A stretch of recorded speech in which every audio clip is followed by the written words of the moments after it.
Дорогие друзья, приветствую вас с Сенной площади, Санкт-Петербург. Сегодня хочу прогуляться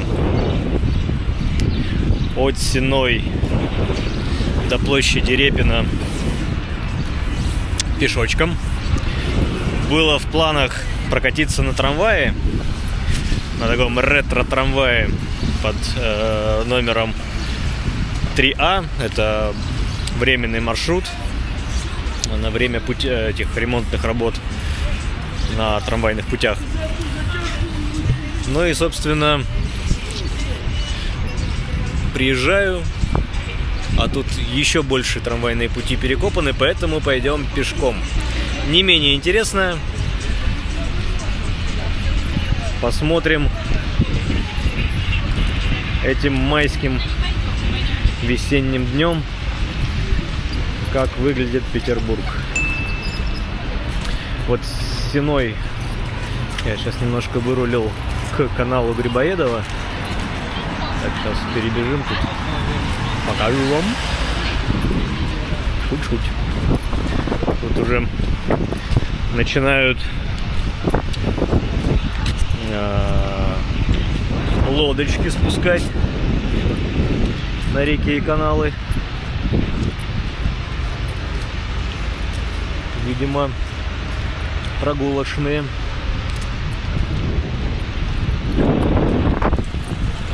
Будут катать туристов. По времени наш пеший переход от Сеной до площади Репина должен примерно составить полчасика. И вот уже там в конце я вам скажу, зачем действительно мы туда сейчас идем. Прогулка вдоль канала Грибоедова есть отдельное видео, поэтому прикреплю, там подсказочка всплывет, прикреплю ссылку на прогулку по каналу Грибоедова. Поэтому мы сегодня вдоль канала не пойдем, а все-таки выворачиваем на Садовую пока что. Ну а там по ходу решим, где будет более комфортно идти. Потому что вдруг или шумно, или опять те же какие-то ремонты. Вдруг.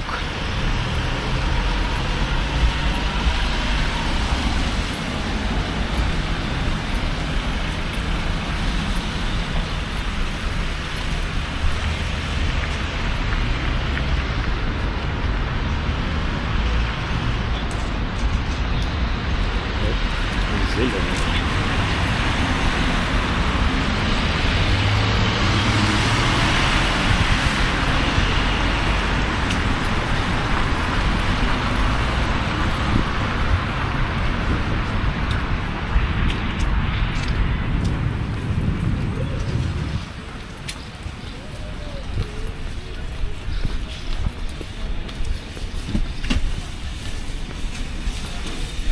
Охуенно, да?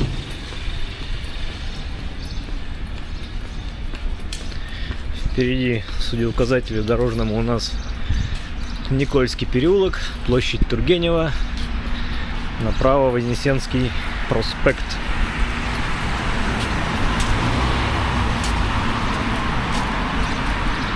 Слева у нас все еще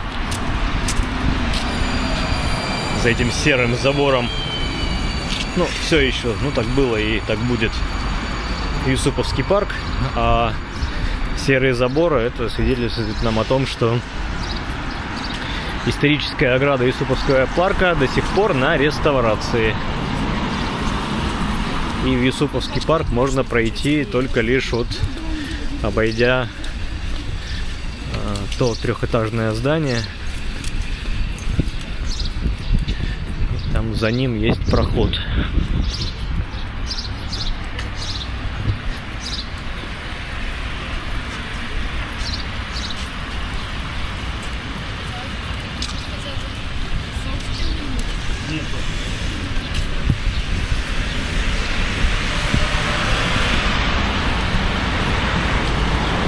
Так, думаю, мы тут привернем.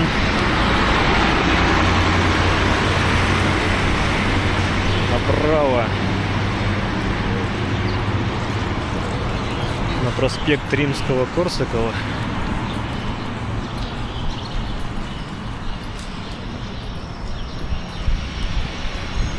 И пойдем в Коломну по нему.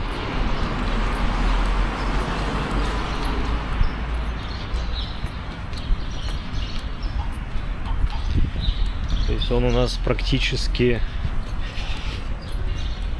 параллельно Садовой. Что я так подумал, что мы по Садовой-то уже тоже гуляли. Поэтому пойдем в сторонке.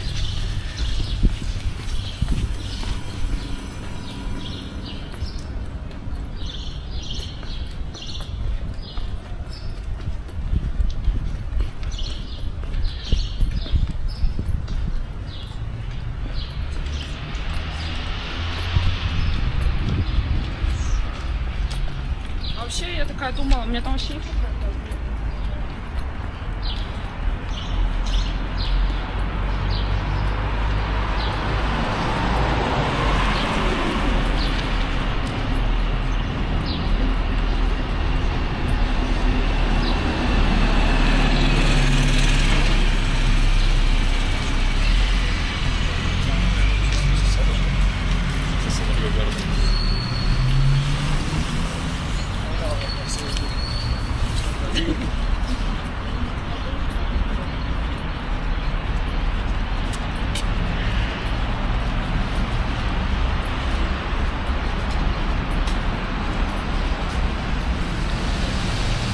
Такие деревянные ворота историчные сохранились.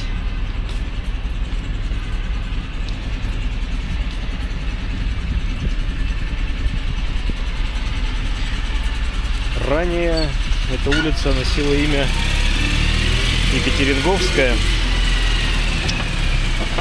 потому что вела к летнему дворцу Екатерины I.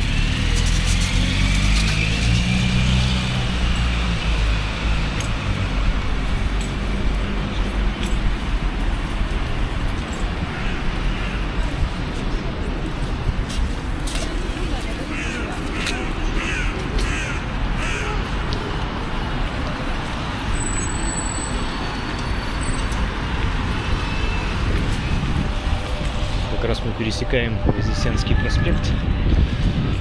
Там вот у нас дом с башенкой, это называемый дом с совами.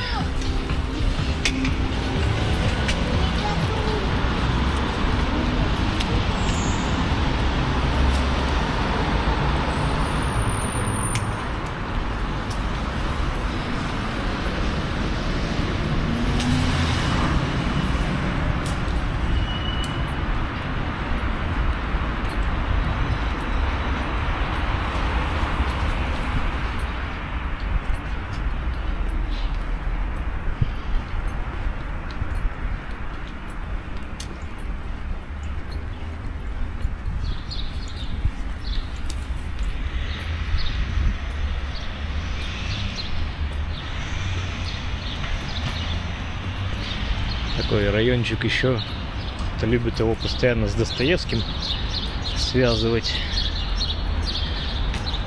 Ибо он тут, насколько мне известно, в нескольких домах квартировался в свое время.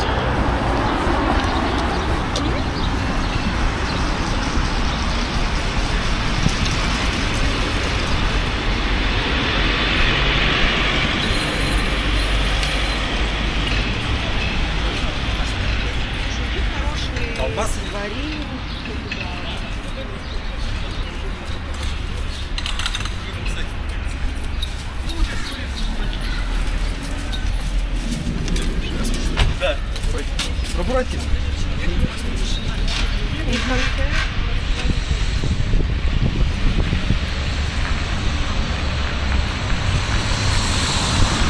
Так, подошли к Большой Подьячинской улице и будем ее переходить.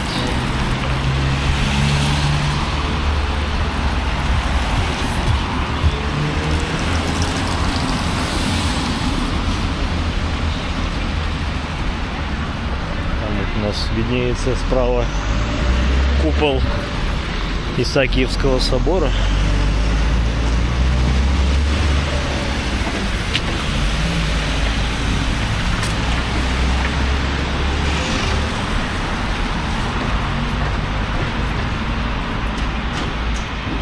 Там, видимо, что-то шумят. Будут ремонты на крыше.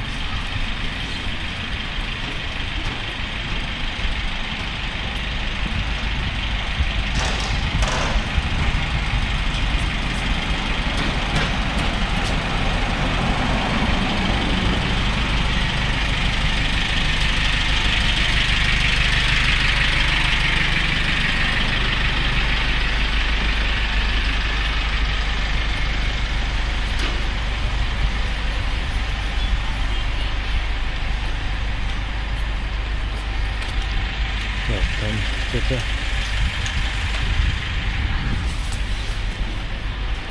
хотел рассказать про один из домов на Большой Подьячинской. Давайте я чуть-чуть вернусь. Вот мне интересен тот небольшой трехэтажный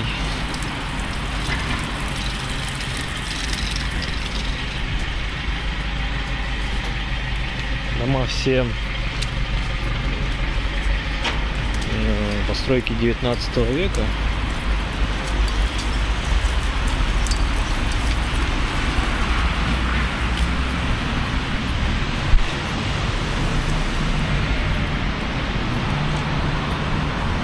Вот этот дом номер 15, доходный дом, и построила его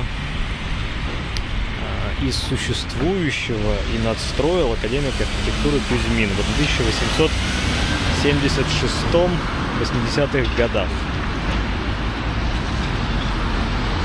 В 1912 году в этом доме значился книжный склад, книгоиздательство и типа литография в Вейнике. В 13-14 годах. Но уже 20 века в этом доме был ресторан Михайлова.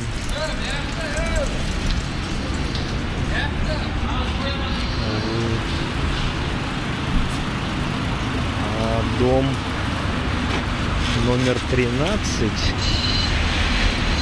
Большой Подьячинской, это вот этот.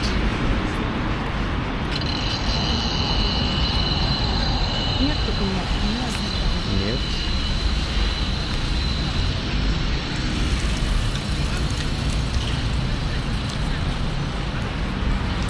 Не вижу 13 дом, ладно, у нас все равно по пути.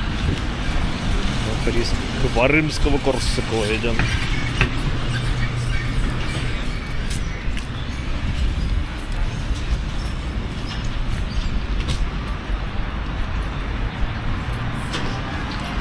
Нас там ждет Харламов мост.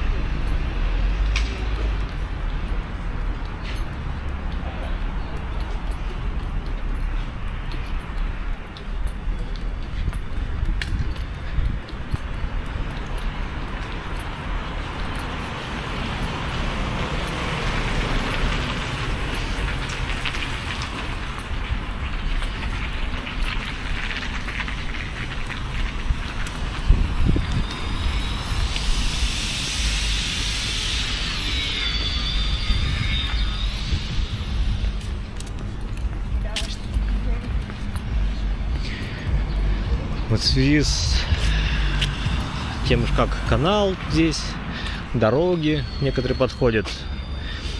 То есть зачастую можно в Петербурге встретить так называемые дома-утюги, которые не прямо перпендикулярно, а таким углом, треугольником, углом треугольника выходят или на проспект, или вот к набережным. самый, наверное, знаменитый дом Утюг нас ждет еще впереди. А мы пока перешли через Харламов мост, пересекли канал Грибоедова и движемся далее. Наверное, не буду рассказывать тут и что-то искать какую-то информацию о это доходный дом того, это доходный дом сего. В принципе, достаточно, я думаю, той информации, что застройка или переделка, перестройка этого района была уже вторая половина 19 века. В отличие от тех же Семенцов или Песков, когда это уже конец прям 19-го, начало 20-го, это уже стиль северный модерн, то здесь еще все-таки какая-то эклектика, неоклассика и прочее чертовщина.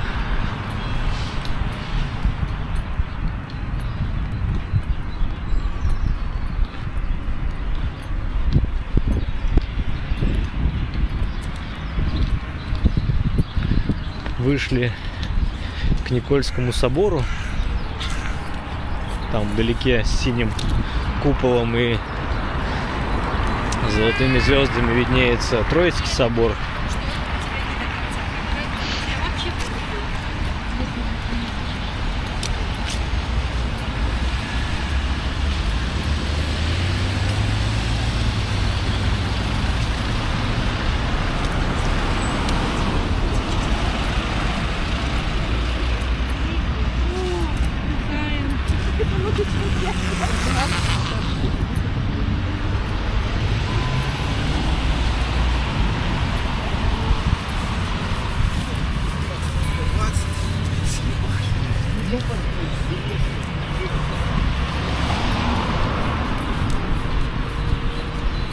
Там впереди ретро-автобус с экскурсией поворачивает.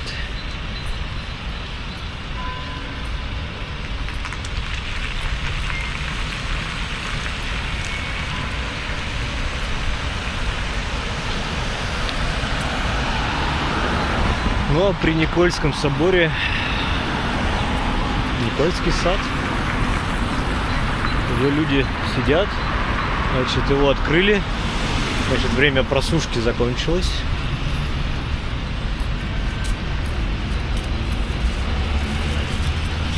Хотя вот основные ворота еще вижу закрыты. Если бы мы повернули направо и пошли там, где-то синяя стена, мы бы вышли к Мариинке.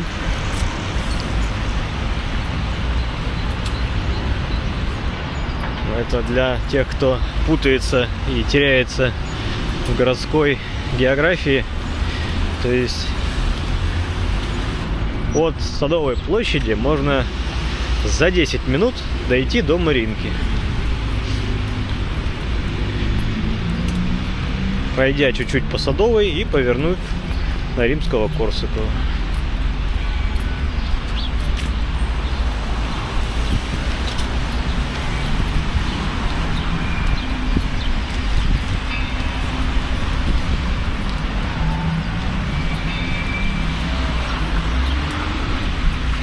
Справа у нас этот черный особняк, доходный дом Веге, так называемый шоколадный король, барон или как угодно.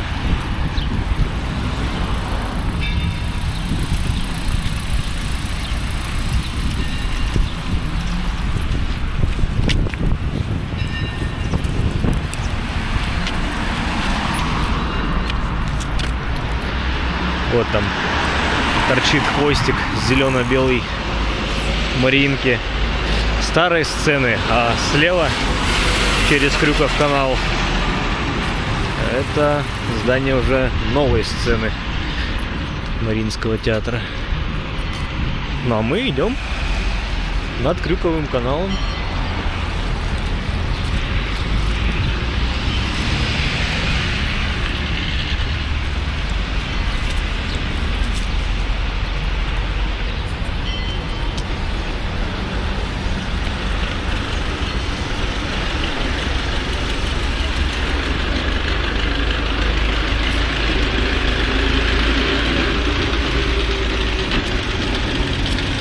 перейдем на противоположную сторону дороги.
Заглянем в один из дворов. Почему бы и нет?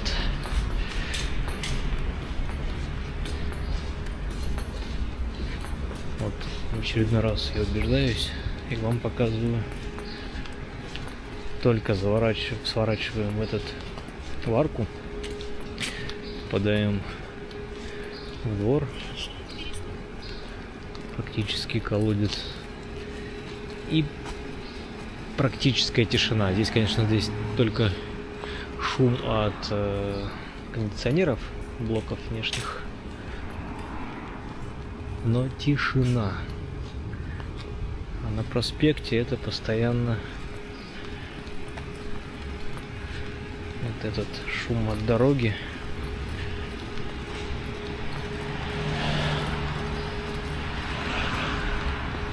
Это, конечно, тяжело.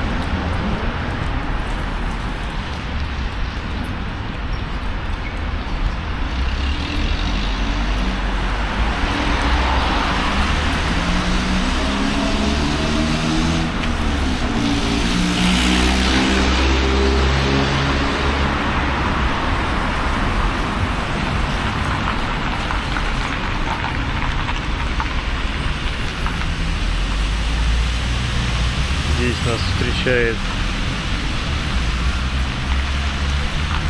церковь святого Исидора Юрьевского. Православный храм, как мы видим.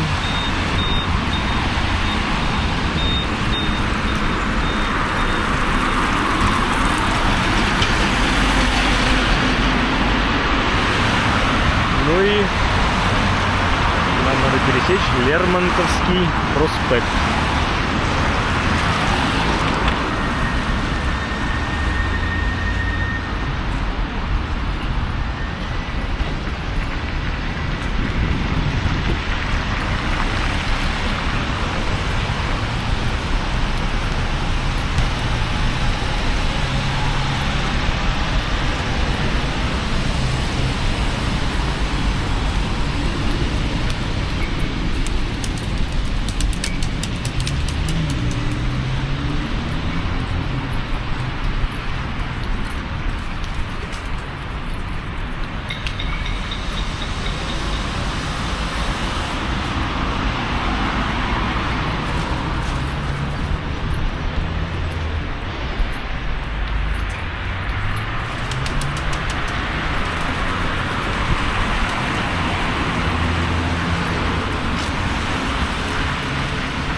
в этом месте нам желательно перейти и оказаться опять на набережной канала Грибоедова.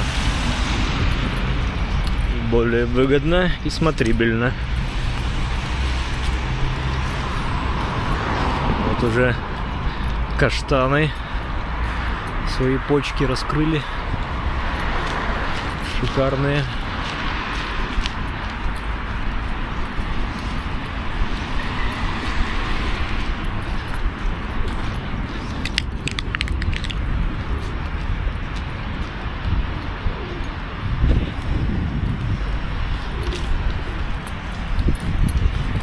Гранитная набережная, вымощенная такими блоками. Пытались полигональную кладку повторить древних инков. Не очень получилось. Разъехалась.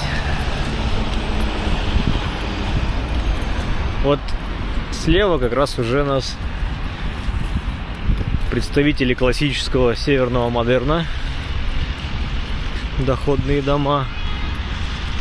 А справа еще неоклассицизм.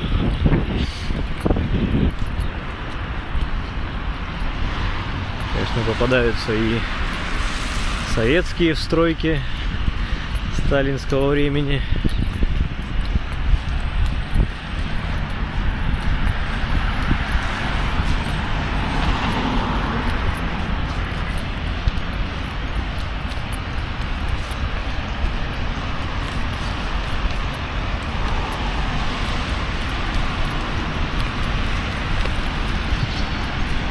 Наверное, когда уже закатали в камень набережную канал Грибоедова, то здесь причаливали, пришвартовывали баржи. Как правило, наверное, ну и со строительным материалом, ну и с дровами. Баржи с дровами стояли вдоль каналов. Отопление было печное, каминное. Дров надо было много. Поэтому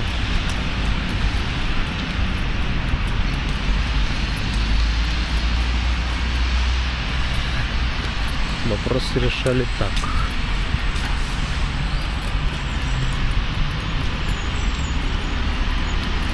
Вот здесь нам прямо не перебежать. Придется. Так, а знаете что? Перейдем на другую сторону канала и вернемся сюда же по пешеходному мосту.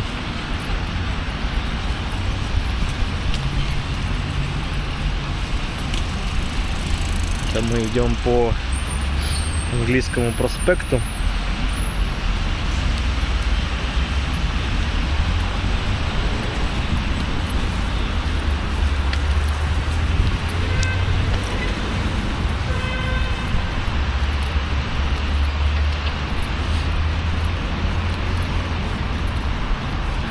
В Петербурге только-только весна. Прям вот ни одного полноценного листочка на деревьях нет.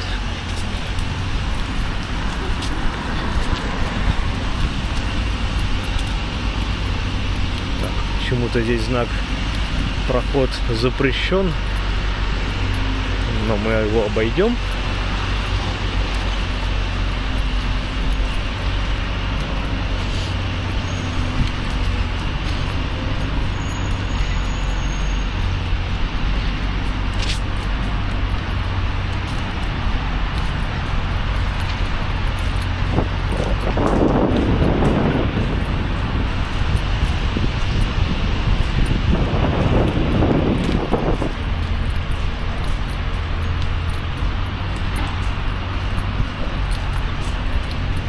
Впереди пешеходный Коломенский мост.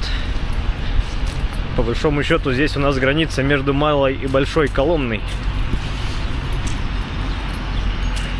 Опять же напомню, это такие исторические районы в Петербурге, названы Коломной в честь подмосковного города, ибо сюда из той местности были перевезены всяческие мастеровые.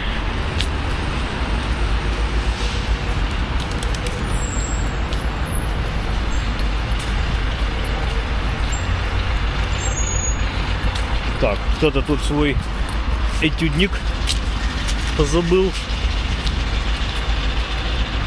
Хо-хо-хо. Да.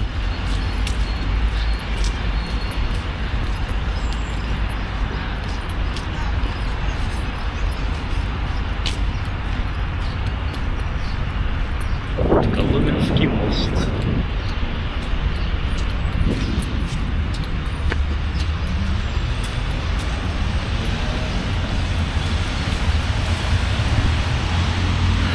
Прямо по каналу, там канал у нас поворачивает, получается, налево, а прямо дом, желто-оранжевый дом, в котором жил и творил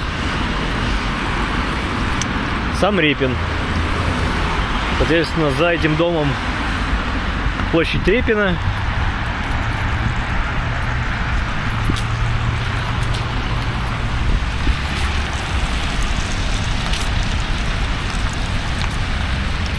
Все максимально логично. То есть у нас по правой стороне от канала Грибоедова идет проспект Римского-Корсакова, а слева набережная канала Грибоедова.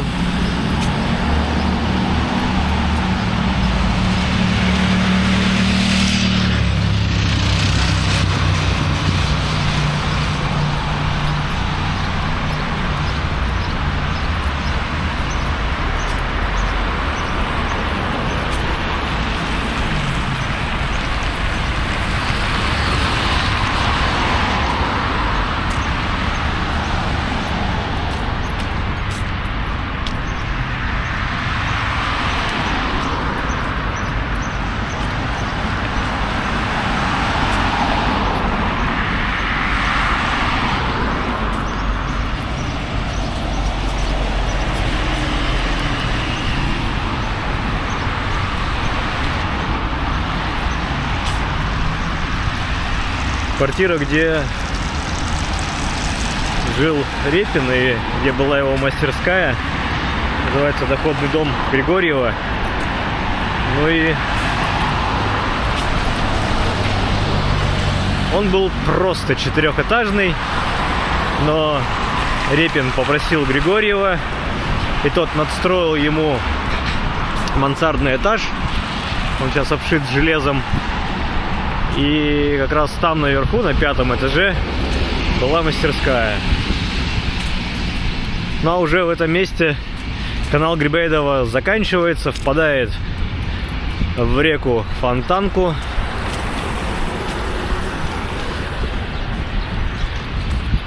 Через канал Грибоедова двухэтажное это здание. Кто-то считает его ошибочно домом Пушкина. Якобы Пушкин там когда-то жил. Но, по-моему, никогда он там не жил, и этот миф развеян. Но памятную плиту никто не снимает, ибо в этом доме гостишка, а этой гостишке сильно выгодно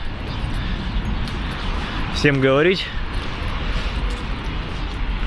что в этом доме когда-то жил Александр Александрович Пушкин.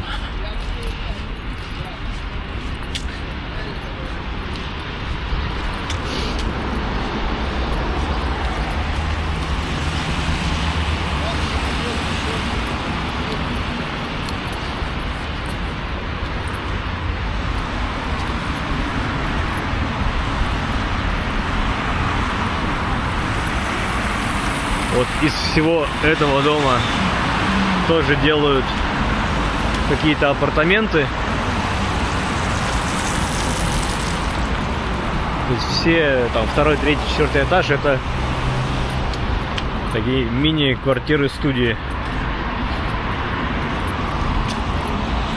видимо, под сдачу.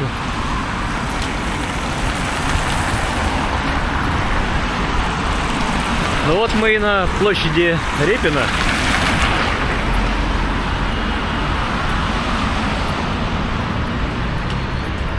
Ну а сейчас я вам раскрою тайну, зачем мы здесь.